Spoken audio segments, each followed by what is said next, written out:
এবার চিকেনটাকে আদা রসুনের পেস্ট, টক দই, একটুখানি গন্ধরাজ লেবুর রস, গন্ধরাজ লেবুর জেস্ট, আর একটু নুন দিয়েছি, আর দেবো একটুখানি তেল।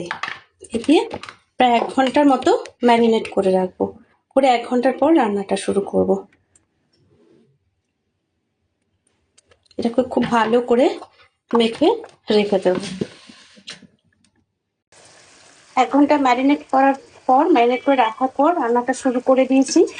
আচ্ছা, কড়াইতে তেল দিয়ে তারপরে একটু তেজপাতা ফোড়ন দিয়েছি। অনেকে গোটা গরম মশলা দেয়, কিন্তু আমি গোটা গরম মশলা দিই না, কারণ গোটা গরম মশলা দিলে গন্ধরাজ লেবুর ফ্লেভারটা আমার মনে হয় থাকে না।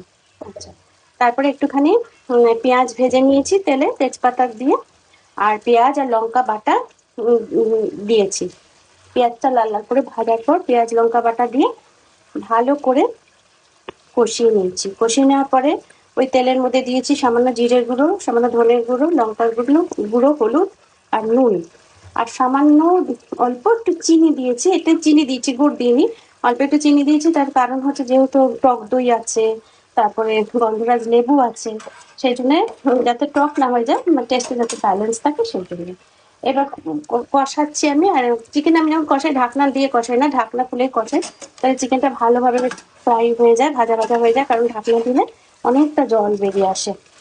এইভাবে কিছুক্ষণ কষানোর পর আমি গরম জল দেব। গরম জল দিয়ে পরিমাণ মতো জল দেবো চিকেনটা সেদ্ধ হওয়ার জন্য। আচ্ছা, নামানোর আগে করবো কি, দেখো একটুখানি স্লাইস করে নিয়েছি লেবু, আর এই গন্ধরাজ লেবুর পাতা।